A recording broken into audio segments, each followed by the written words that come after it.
Amados, difícil viver em um mundo que foi, e ainda está tão corrompido. Como saber todas as verdades? Como confiar se as contradições, inclusive nas Escrituras, nos fazem questionar? Vejo muitos comentários em conversas de pessoas que já não acreditam nas Escrituras, porque foram tão modificadas ao longo do tempo. Nesse vídeo, de forma simples, gostaríamos de ajudar a colocar o bichinho da pesquisa em ação, para que após todas as informações dadas, vocês possam continuar sua pesquisa. Mas lembre-se, o apóstolo Paulo, que era em hebraico chamado de Shaul, disse: examinai todas as coisas, retende o que é bom. 1 Tessalonicenses 5, 21. Há mais de 700 anos antes do Filho do Eterno vir a este mundo foi feita uma pergunta: quem subiu ao céu ou desceu? Quem juntou os ventos nos seus punhos? Quem amarrou as águas em uma roupa? Quem estabeleceu todos os confins da terra? Qual é o seu nome? E qual é o nome de seu filho, se podes dizer? Provérbios 30, versículo 4. Aqui temos o claro desafio para descobrirmos qual é o nome do Eterno, nosso Criador, e o nome de seu Filho. Muitos dirão que o nome do Pai é Deus, ou Senhor, ou Jeová. E o nome do Filho é Jesus, mas isto é um grande engano, que pode custar a sua vitória. Os manuscritos sagrados contêm o nome do Criador citado mais de 6.800 vezes só no Velho Testamento, e isso mostra a importância de conhecer o nome do nosso Abba, mas infelizmente modificaram as Escrituras e substituíram por Senhor. Nosso Pai amado mostra para todos nós que o nome dele tem que ser louvado, adorado, sendo a coisa mais sagrada em toda a Escritura. Em Levítico 24:16, aquele que blasfemar o nome do Criador deverá morrer, e toda a comunidade o apedrejará. Quer seja estrangeiro ou natural da terra, será executado, caso blasfeme o nome. Não só essa, como muitas outras passagens nas Escrituras, nos fazem temer e tremer. Por isso, preciso avisá-los sobre o verdadeiro nome do nosso amado Pai. Devemos ter claro em nossas mentes que Deus é um título, que tem sua origem etimológica no nome grego Zeus, que é considerado Deus dos deuses de acordo com a mitologia grega. Então conseguimos ver um nome de blasfêmia quando chamamos nosso Pai de Deus? E eu respondo que sim, meus irmãos e irmãs. Mas então é a palavra Senhor. Qual seria o significado dessa palavra? Essa palavra também considerada um título, e com as muitas modificações nas Escrituras, resolveram colocar esse título referenciado em uma passagem como Balaão. Veja o que diz em Oséias 2,16. E naquele dia, assegura o Criador, tu me chamarás meu marido, e não mais dirás Baal, meu senhor. Muitas traduções tiraram o Baal e deixaram Senhor no lugar. Senhor não é desejável pelo Criador. Vejamos a explicação de Rodrigo Silva, doutor em Arqueologia Clássica pela Universidade de São Paulo, sobre a etimologia da palavra Deus. Se retrocedêssemos no passado, descobriremos que esse nome pode ter sido o agrupamento de pouquíssimos grupos sonoros vindos de Babel. Por exemplo, os idiomas greco-latinos, como o português, dizem Deus, Die, Deus, Theos, Zeus. A seguir mais um exemplo. Um documentário, apresentado pelo canal History, intitulado como O Raio Invencível de Zeus. Batalha dos Deuses. Essa estátua sem cabeça foi encontrada em um leito de rio próximo. Nessa base de 2.400 anos estão esculpidas 3 palavras: Zeus, o Superior. Há uma discussão entre especialistas sobre o que significa essa referência de superior. Alguns acreditam que a estátua pode ser um elo perdido entre a adoração a muitos deuses da Grécia e a filosofia monoteísta de cristãos e judeus. E que essa descoberta é prova de que os gregos estavam abraçando a ideia de um só Deus por conta própria antes da chegada do cristianismo. Os gregos às vezes identificam esse Deus superior como Zeus. Afinal, a palavra Zeus, em sua forma nativa Theos, é que gera a palavra Deus. Então, há uma razão etimológica para entendermos Zeus como a deidade máxima. Ficou faltando falar sobre o nome Jeová ou Javé, mas antes de continuar, Gostaria de agradecer ao irmão do iCriativa, que disponibilizou os estudos para que pudéssemos propagar essas informações preciosíssimas para todos. Caros, a letra J foi a última letra a ser criada no alfabeto, além dessa mesma letra não existir uma pronúncia no alfabeto hebraico. Seu surgimento ocorreu na época da Idade Média, por volta de 1500 depois do Machia. Vamos a maiores explicações. Lucas 1:28 ao 38, os nomes que menos sofreram mudanças foram Maria, que na verdade é Miriam, com M mudo no final, Rei Davi, que na verdade é David, com D mudo no final, e Jacó, que na verdade é Yaakov, com V mudo no final e a letra Y no lugar do J. Já que estou falando da letra J, entre no Google e pesquise por Wikipédia alfabeto hebraico. Nesta página você poderá conferir que não existe nenhuma letra em hebraico que corresponde à pronúncia da letra J, ou seja, todos os nomes na Bíblia que possuem a letra J são nomes modificados. Em outras palavras, o nome Jesus nunca foi o verdadeiro nome deste Messias, pois ele era judeu e a língua falada por ele era hebraico e aramaico, que do qual não existe até hoje nenhuma letra com som de J. Então, o verdadeiro nome do Messias em hebraico não tem a mínima chance de ser Jesus. Os judeus vêm há milênios escondendo o nome do Criador. Mas no Velho Testamento, antes do Machia, nosso amado Criador disse em Isaías, nome em hebraico Ishaial, 52:6. Portanto o meu povo conhecerá o meu nome, naquele grande dia saberá que sou eu que profetizei a vós, sim, verdadeiramente sou eu que falo. O dia está muito próximo de ser conhecido por todos, pois hoje, somente uma pequena parcela das pessoas sabem a verdade. E muito mais pequena é a parcela das pessoas que propagam essa verdade. Irmãos e irmãs, busquei a verdade, buscai o nome do nosso Pai, nosso Abba. Não sabeis vós que sois o templo do Criador e que o Espírito do Criador habita em vós? 1 Coríntios 3:16. A verdade sempre aparece. Em 2017, pesquisadores científicos descobriram que em nosso DNA está a assinatura do Criador vivo. O Domingo Espetacular apresentou uma matéria abordando esse maravilhoso conhecimento. Não tem como negar de que viemos de um ser maravilhoso.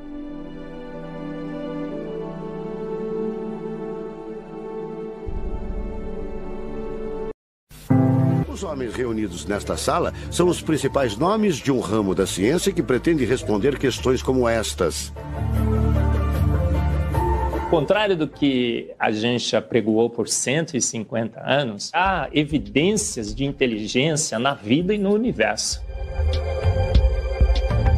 Eles são estudiosos do chamado design inteligente, uma linha de pesquisa que acredita que a complexidade da vida e a perfeição da natureza comprovam a existência de um ser superior. A vida foi feita pronta, o universo foi feito pronto, planejados por um ser extremamente inteligente, com design, com arte, com perfeição. E revolucionou os Marcos Eberlin coordena o Núcleo de Pesquisa em Ciência, Fé e Sociedade, recém-inaugurado por uma das maiores universidades de São Paulo, em parceria com instituições americanas. Outro defensor do design inteligente é o doutor em bioquímica e professor americano Michael Behe.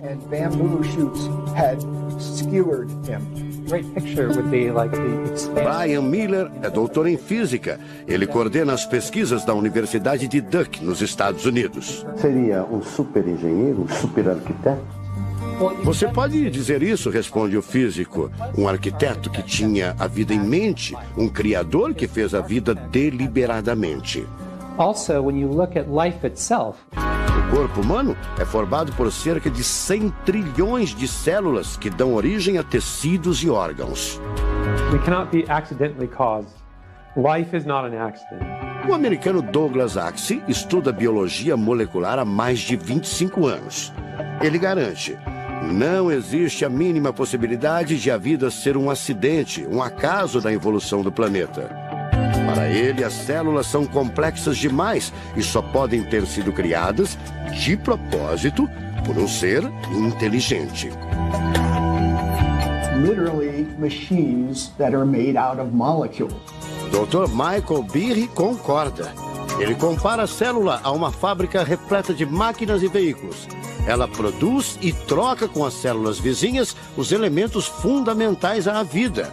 Tudo coordenado por uma espécie de computador central, o chamado DNA. Você já deve ter ouvido falar dele. O DNA é um conjunto de informações genéticas que definem as características dos seres vivos. O presidente da Sociedade Brasileira do Design Inteligente considera o DNA o mais avançado código de que se tem notícia. A gente tem a molécula de DNA como um modelo. Por quê? Porque quando a gente descobriu essa molécula, a gente viu que é uma molécula fantástica, maravilhosa. E ali evidências e mais evidências de que uma mente inteligente projetou a vida. Porque é o software da vida. E esse software tem o quê? Tem ali um código. E a gente sabe que códigos emanam de mentes inteligentes. Nos Estados Unidos, um grupo de pesquisadores afirma ter identificado uma sequência de números que sempre se repete no DNA humano. Seria uma espécie de assinatura de Deus, segundo o engenheiro da computação Greg Braden. So now we have a definition. Ao considerar a carga dos elementos químicos do DNA, os pesquisadores teriam identificado o seguinte padrão numérico: 10, 5, 6, 5. Eles então passaram a tentar decifrar esse código e tiveram a ideia de substituir os números por letras hebraicas. Em hebraico, a língua oficial de Israel e que aparece na Bíblia, os números são representados por letras, como explica essa professora israelense. A escrita hebraica é muito antiga. Já tem textos escritos 1000 anos antes da Era Comum. E nesta época ainda não inventaram o sistema decimal dos números que usamos agora. Na Bíblia, o Primeiro Testamento, podemos ver não só os números dos versículos e os números dos capítulos, mas também as páginas. A contagem das páginas está feita em letras e não em números. A sequência numérica 10, 5, 6, 5 foi transcrita para as respectivas letras em hebraico: Yud, Rei, Vav, Rei. Veja o resultado. O professor Eberlin diz que as descobertas científicas trazem implicações sérias para toda a humanidade, mas cada vez mais reforçam os argumentos de quem acredita no design inteligente, a assinatura de uma força superior. A gente vai ter que entregar essa informação para a filosofia e para a teologia. E a gente agora, como bons filósofos e teólogos que todos somos, a gente vai colocar a nossa filosofia e nossa teologia em cima desse dado científico e optar pela melhor opção. Eu, óbvio, acho que a melhor opção é Deus. Como gente, a gente tem esse direito, né, de especular em cima da descoberta científica de que uma mente inteligente orquestrou o universo e a vida.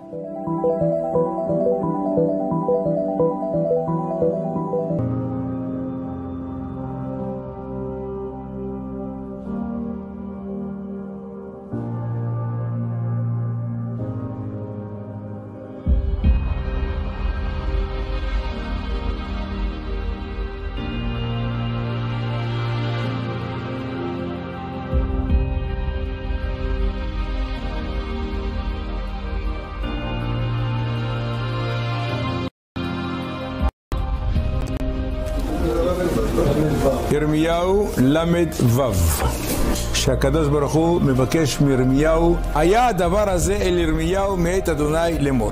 ירמיהו באמצעות ירמיהו. ירמיהו.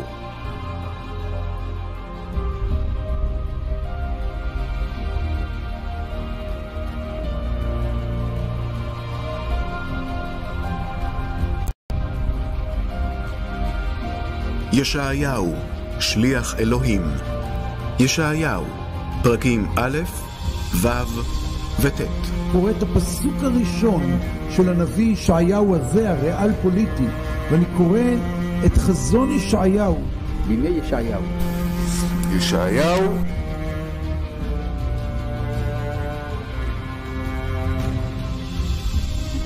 שהנביאים אליהו ואלישע.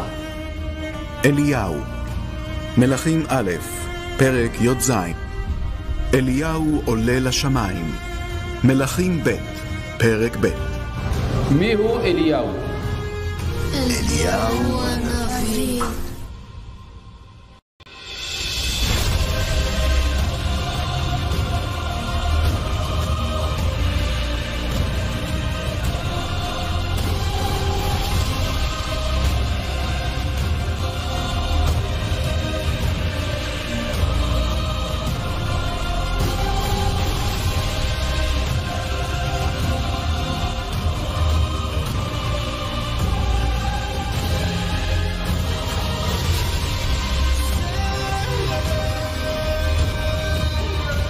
מתתיהו וחמשת בניו יציבול. מתתיהו שידור ישיר, קבר מתתיהו בן יוחנן. Saying very clearly in ancient Hebrew, לחזקיהו, לחזקיהו, לחזקיהו. By the Prime Minister of the State of Israel, Mr. Benjamin Netanyahu.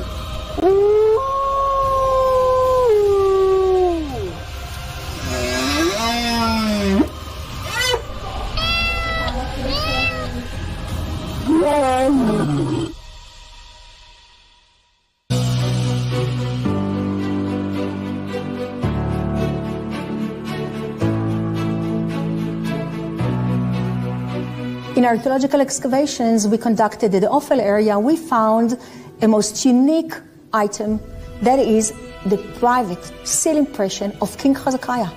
This is the first time that such an item is found ever in archaeological excavations. This is so tiny, it's just 1 centimeter, and it was found during the wet sifting. It's a system that makes it possible for such an item to be revealed, otherwise it's so easily get lost. And we can see very easily the name of King Hezekiah, the symbol that he chose to put on his seal impression, with the sun disk with wings and symbol of life on both sides of the wings. And of course, this is a seal, private seal of the king, that most likely held by the king and by nobody else. And we found it. We found it in a royal quarter. That means that we get as close as possible, tangible as ever, to King Hezekiah himself. So when the material come back from sifting, we make a list of all the names that we have in the bulea, and one of the bulea was this one. We read in the initial reading, לחזקיהו מלכיהו, לחזקיהו מלכיהו, לחזקיהו מלכיהו.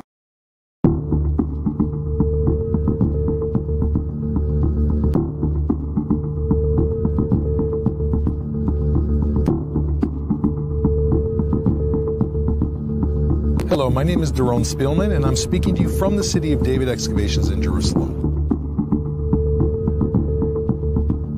In the Bible, which was written here, there's a line that says, "From the ground, the truth will spring forth."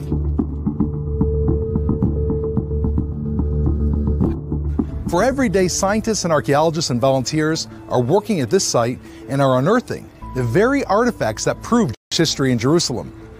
Let's go take a look. The structure that I'm in right now is 3,000 years old and goes back to the time period of King David.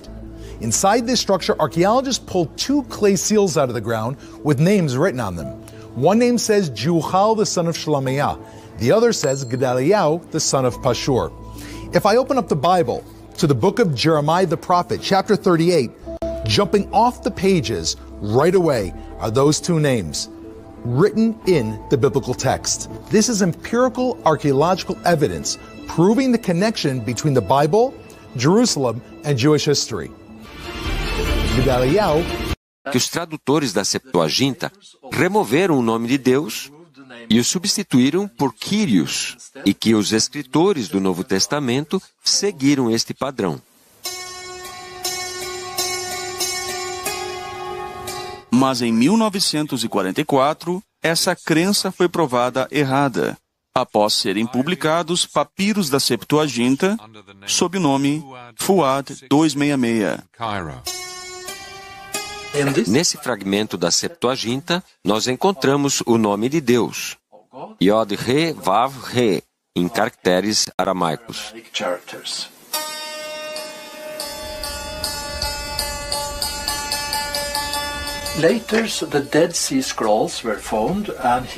Mais tarde foram encontrados os rolos do Mar Morto, e os fragmentos da Septuaginta foram achados também.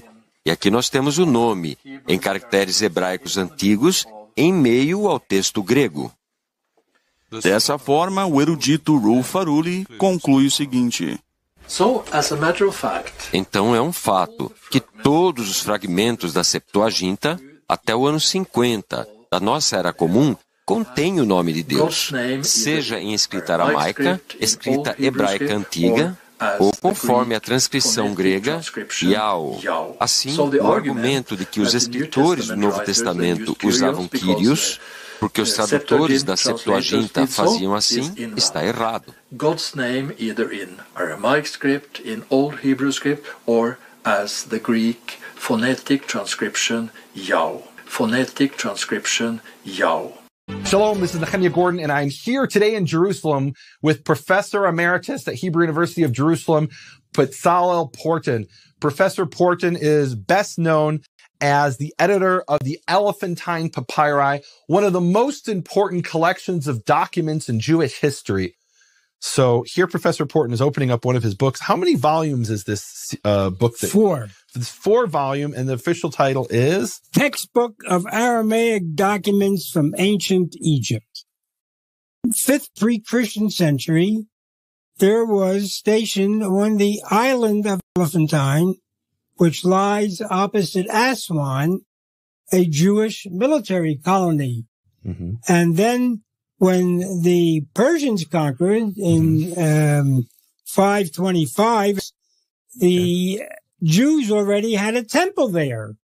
And we have a list of contributors. Each one gave 2 shekels to the god Yahweh. That's the way he was called at Elephantine. I can't let that go. Finish your sentence, then we got to talk about that. They're all Hebrew names, the same that we find in the book of Jeremiah. Mm-hmm. Okay, you mentioned how, you mentioned the god Yahweh. Talk to us a little bit about how, and you're talking about what we know in Hebrew as Yud-He-Vav-He, the tetragrammaton. In my book, I mentioned that in Greek texts, we do have that spelling. Yahweh. So if you take that Greek form from 4Q120 in the Dead Sea Scrolls and you combine it with what we find in Elephantine, there's an Aramaic form of God's name. Does that mean they spoke that name in Elephantine? Did the people that worship Yahweh? Aqui você vê um trecho de um dos manuscritos do Mar Morto contendo um salmo. Ele está escrito com as letras quadráticas normalmente usadas depois do cativeiro babilônico, mas note que o nome de Deus permanece escrito com os caracteres mais antigos, que o copista fez questão de manter como era escrito antes do cativeiro o nome de Deus. O mesmo fenômeno vemos em algumas cópias feitas pelos judeus na tradução da Septuaginta que eu já mencionei. Aqui também está indicado por uma seta ao lado como o nome de Deus foi grafado de modo diferente. Essa versão grega de Símaco leva a crer que outros textos judaicos, além da Septuaginta, também grafavam o nome de Deus com letras paleo-hebraicas, mesmo que o texto estivesse copiado em grego. Mas isso também não é uma uniformidade. Em algumas cópias, o nome de Deus aparece em letras hebraicas quadráticas. Agora, uma exceção à regra parece ser um fragmento do livro de Levítico encontrado também ali nas cavernas de Qumran. Nele, o nome de Deus é transliterado pelas letras gregas Iota, Alfa e Ômega, lendo-se Iau, isto pelo menos em 2 ocasiões. Lendo-se Iau, isto pelo menos em 2 ocasiões. Alguns, com base nisto, pensam e defendem que a pronúncia Iau seria a mais correta e ela estaria mais original que a pronúncia Yehová. Mais tarde, com a introdução da letra J, Yehová acabou virando Jeová. Mas isto não significa que esta era a intenção dos copistas judeus, isto é, dizer que Jeová seria a pronúncia correta do nome de Deus. As próprias testemunhas de Jeová, numa afirmação, a meu ver, muito honesta, admitem que o nome Jeová não indica a pronúncia original dos hebreus, mas a escolha deliberada feita pela forma mais comum do nome de Deus pronunciado em língua inglesa. Jeová, embora aceito por causa do costume adquirido de cristãos de assim entenderem o hibridismo entre o tetragrama sagrado e a palavra Adonai, não é necessariamente a pronúncia correta e original do nome de Deus. Hoje nós vamos falar de um achado arqueológico recém-encontrado e ele é chocante. Ele está relacionado com a maldição de Josué. Também ele é o texto hebraico mais antigo já encontrado no mundo. Ele contém também o nome de Deus. Vamos falar tudo sobre esse achado arqueológico que está revolucionando o estudo da arqueologia bíblica em tão poucos dias. Ele é uma pequena tábua de um pouquinho mais de 2 centímetros de tamanho. Ele é feito de chumbo e foi encontrado originalmente em dezembro de 2019. Mas por que só agora a gente está sabendo disso? Porque o chumbo, ele é dobrado.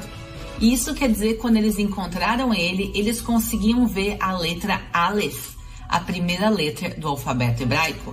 E eles imaginaram que provavelmente dentro, se eles abrissem, teria um texto. Mas já que isso é muito, muito antigo, se eles abrissem, a chance dele quebrar e se esfarelar era muito grande.